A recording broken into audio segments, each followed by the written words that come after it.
Oh, happy and everyone, how are you all today? And let's get that thing the hell out of here. I thought I moved it away, but apparently I forgot to do that.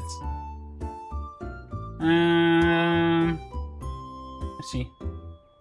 Konnichiwa, Nublox. I thought I would be starting without any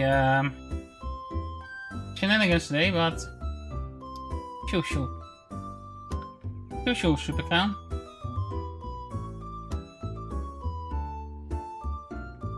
Wait, oh there. This one. Shoo shoo, Super Clown.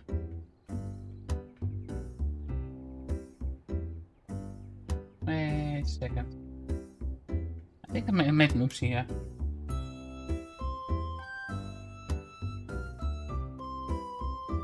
Hey, we got scuffed again today, right?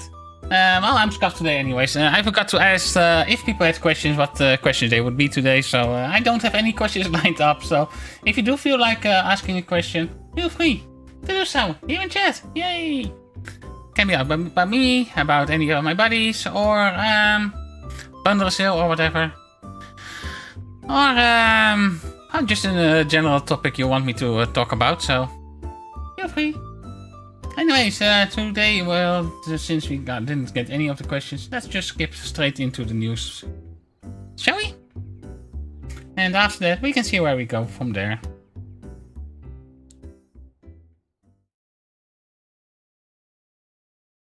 After all, 5 days a day, where we generally just chill out a little bit over here on the channel and just do whatever we want, right? Or at least feel like what we're doing. So I have a bit of an idea of what we are going to be doing today, so let's see how that happens. Let us see real quick. Let's see. What do we have here? Well, a live series, Pokémon Unite World Tournament event featuring 15 titles. Oh, that's kind of cool. So I never really got into Pokémon Unite for some reason. I have it installed on my Switch, but I never really played it or anything. So who of you plays Pokémon Unite and is willing to teach me sometime, maybe? It's really like a Pokemon game, one of the few Pokemon games I actually never even tried or anything, so everyone is officially betting on the same Pokemon to win worlds. This is actually kind of interesting, because this is kind of what, a while back, a month or so, I think it was in response to one of Indy's posts, where like, what is your hot take on Pokemon at the moment? And I was pretty much like, yeah, Pokemon is getting kinda stagnant to the point where it's getting so predictable that it's kinda loses its fun, at least the competitive side of Pokemon. And considering this is about the VGC World Championships, and you get this, where people are pretty much saying like, oh no, it's kinda giving some credit to my claim there. Because it's pretty much saying like, well, these 6 Pokemon, Golden Go, Fluttermane, Chien-Pao. The thing is, some of them are new Pokemon, so that you can say that, like, well, it's not getting still, but the fact that these 3 are literally so predictable to be in there that it's kind of getting like to the point where it's more of a, yeah, it might change up every every time things change around a bit in a new generation or on new season. I think VGC actually changes the allowed list every season as well, but it's an unnatural way to try to prevent the stagnation, and it's kind of happening in the grassroots scene as well with Pokemon, because a certain group is kind of like also doing the same issues, but Assassin's Creed Odyssey, Cassandra returning for a new open world game. Vegeta's return to villainy was foreshadowed by one Dragon Ball Super joke. Wait, what? Huh? When did Vegeta go back to villainy? That's, what? But already felt like an innocent conversation between Goku and Piccolo and Dragon Ball Super actually foreshadowed Vegeta's later brutal descent.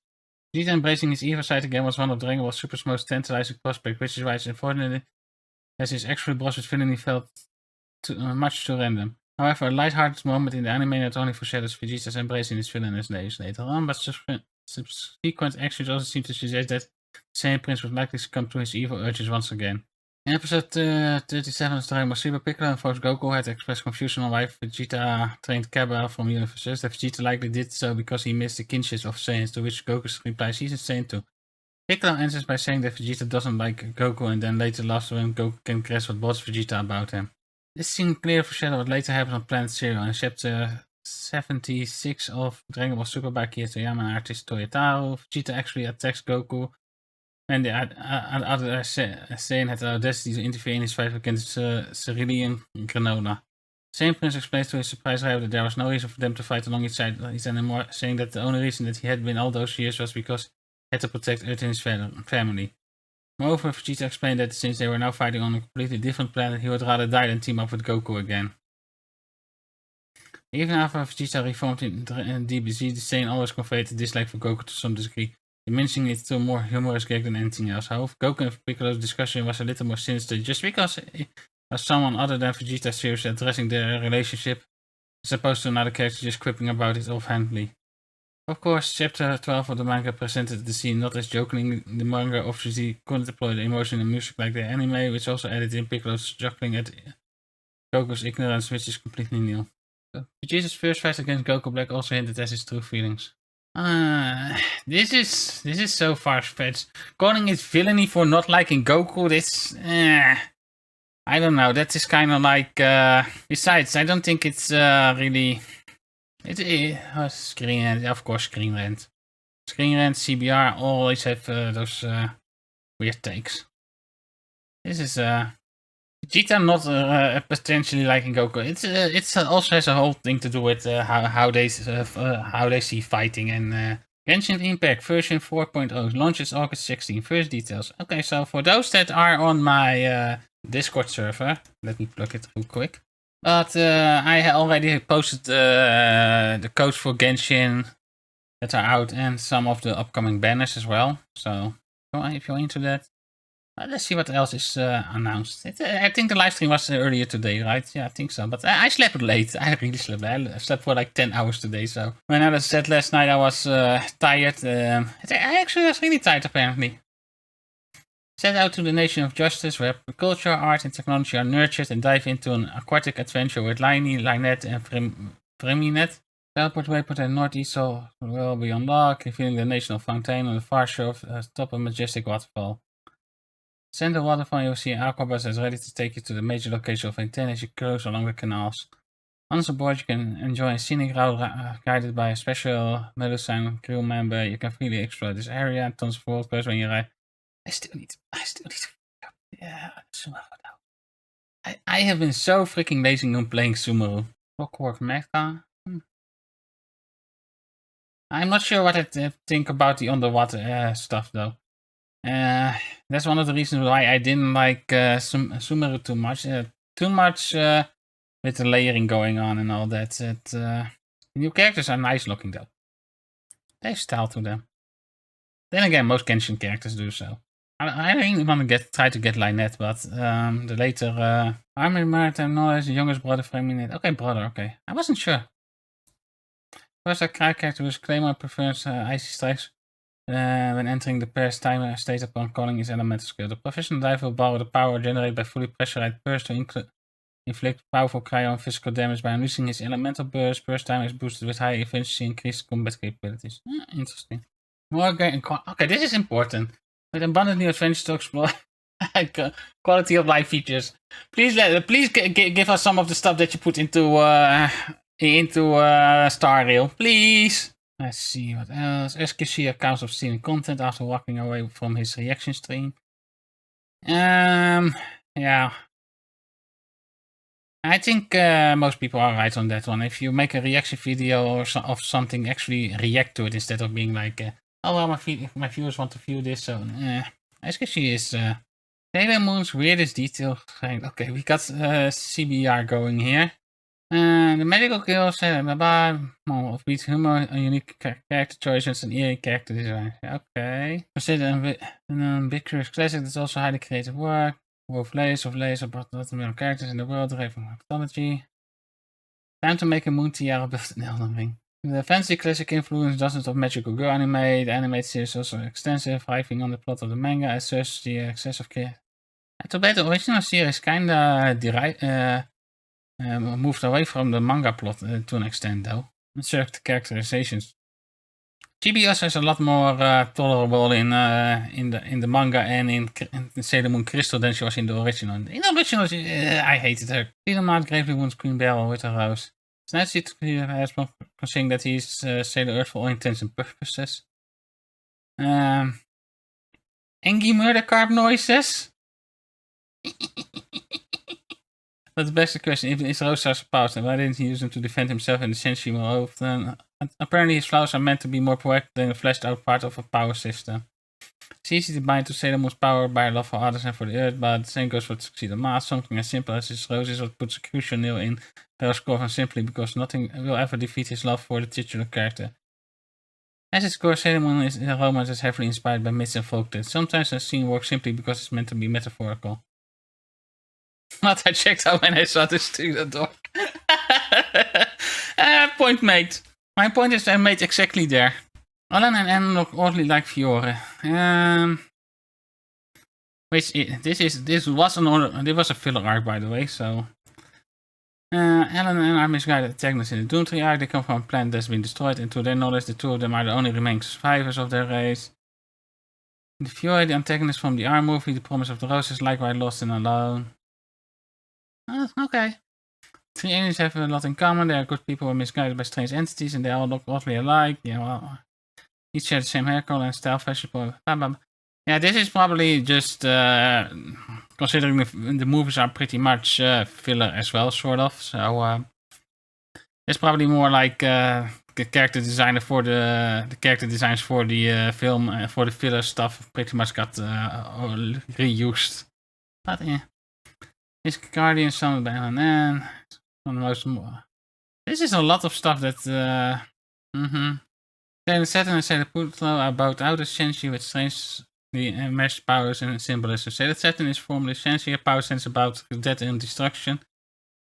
Death and rebirth, but this also called the Guardian of Death. Yeah, exactly. It's all as the accolades and gifts wouldn't be given to Sailor Pluto as her titles rise from the planet named after the Greek god of death and rebirth, Hades. Sailor Pluto bears a connection to the dwarf planets because she, like real planet, compared to the rest, is as far as removed from the Senshi. She guards the door of space and time and spends most of the time in solitude. However, her powers don't seem to symbolically embody the mythology behind the planets as all Sailor Saturn does. The mixed messaging in the gym episodes. Negaverse concocts a scheme to drain humans' energy by opening a fake gym. Although it's meant to be lighthearted, this episode can be difficult to watch for people with eating and weight loss sensitivities. JD realizes that a lot of people blah blah blah. In the episode, Luna shames Psyche about her eating habits and draws an insulting character curve. Luna is normally the voice of reason, but the message gets lost with this episode because of her unprotected shaming, which is few things get weirder than a sentient inflated balloon that is working for the force of evil. The Moor's Poco from the perfect couple of Saki and Mamoru's love. Engie murder carp noises. Would be kind of cute if it was so unsettling and not Poco sent to kill the sensei and his powers to suffocate others. Sometimes have powers on the nose for a character design, but it's a bit too fantastical for such a strange creature, which somehow adds to his menace. The Moors had a childlike voice and a sweet chibi expression, even as it near suffocates Sagi, making for very disturbing intimacy. It really feels like they are looking at the Japanese series from the 90s with the sensibility of modern times. Oh, jeez. Well, this is CBR. Would you expect something like that from CBR? Odd, huh? Why are we looking at CBR? Because, yeah, exactly because of that. You say exactly why we are looking at CBR, because it is trash.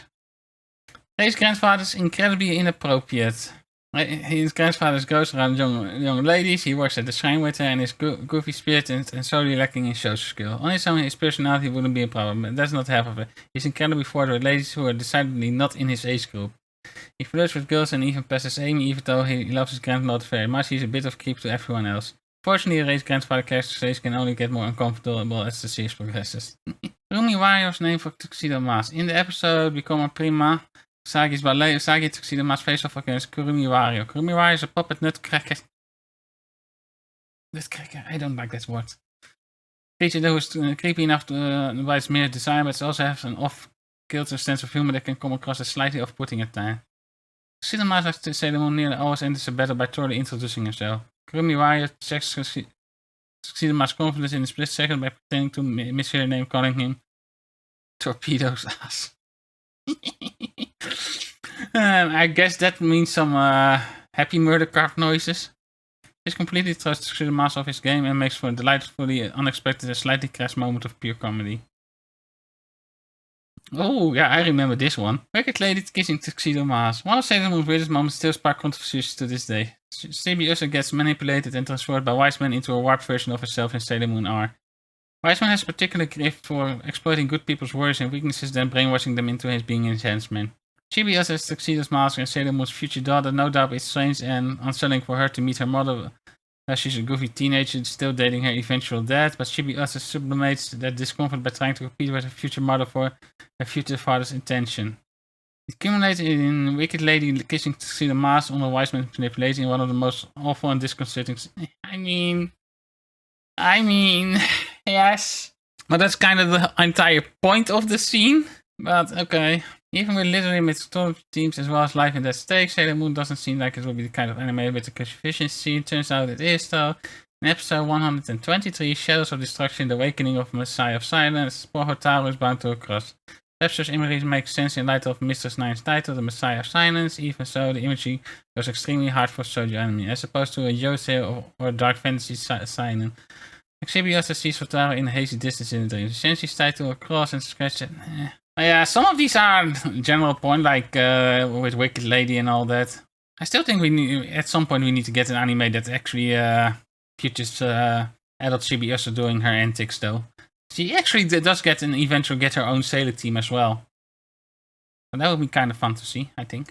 OBS curves brand new mocaps boxes game changer for VTubers. Oh, what's this? Like when she pulled a Glock on. Again, as I mentioned, when you were probably phased out on because of Tuxedo Mask, a lot of the stuff that happens in the first anime never happened in the second, in the manga or in Crystal, and a lot of that does come into play with. But she has antics in the manga as well. Oh, Bunny pulling a Glock on a bunny is nothing new, right? Bun and bun violence. Classic Gen 1 Pokemon photos having the worst name in the franchise. Okay, what is this going to be? It's going to be something silly, isn't it? Pokemon fans have decided which of the 110 catchable friends that the franchise is known for least original name. The winner turns out to be the classic Gen 1 Pokemon that's been around for 27 years. Most Pokemon names are either puns or a mashup of words of double entendres. This is true of some of the most beloved.